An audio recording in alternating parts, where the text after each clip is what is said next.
Defence manufacturing क्षेत्र में भारत सैकड़ों वर्षों तक दुनिया की प्रमुख शक्तियों में रहा, लेकिन दुनिया का सबसे बड़ा आर्म्स इंपोर्टर बन गया। In 2014, Prime Minister Narendra Modi announced Make in India initiative, and in that he wanted to make indigenous defense industry, and he mentioned this again and again in his speeches, but the aim couldn't get fulfilled. Now recently, when there is a huge hubbub of Atmanirbhar Bharat, the Ministry of Defense announced the ban on import of 101 defense items.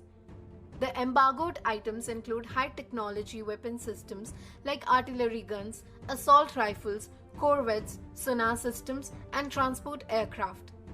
But here is a twist.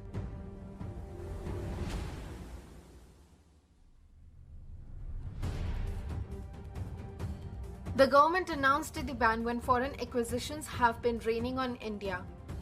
Last month, Boeing completed the delivery of 22 Apache attack helicopters to India.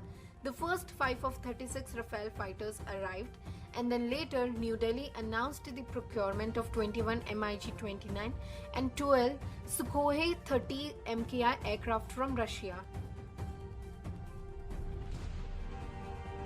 In May, India has signed a $1 billion contract to equip the Indian Navy with 24 MH-60R helicopters.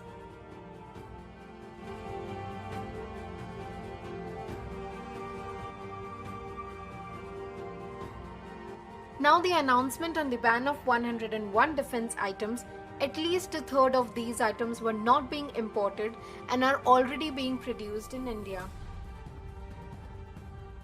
Among these are wheeled armored fighting vehicles, naval corvettes or offshore patrol vessels, shallow water and water jet fast attack craft, which we have not only been making but exporting to countries like Mauritius and Sri Lanka.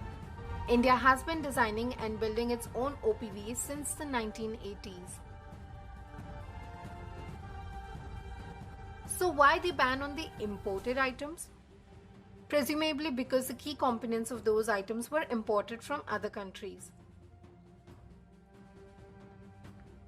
India has been among the top 3 defense importers in the world. Now following the ban news, India is giving a shot to the domestic manufacturers.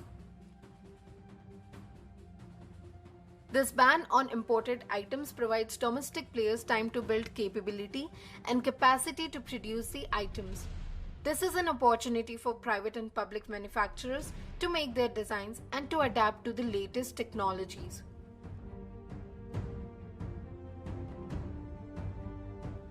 But will this be so easy? As per the ministry's statement, the domestic defense industry will receive contracts worth around Rs 4 lakh crore within the next 6 to 7 years post the decision. But under Make in India initiative, only Rs 3.5 lakh crore of projects have been allocated, all of which are stuck in the pipeline.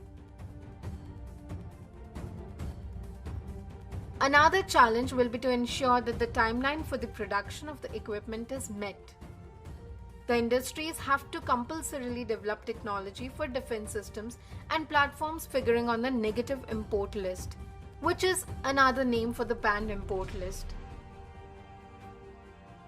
While the Indian private sector is ready to make items, the government needs to ensure that companies like L&T, Kalyani Group and Tata's are not treated differently. Also, the biggest challenge will be to keep ready with the equipments whenever a sudden war or face-off happens. Though all 101 items mentioned in the list will be embargoed in the phased manner, yet for the proper implementation, the imperative challenges that the government will face need to be addressed soon if India really wants to be self-reliant or to be a Atmanirbhar Bharat.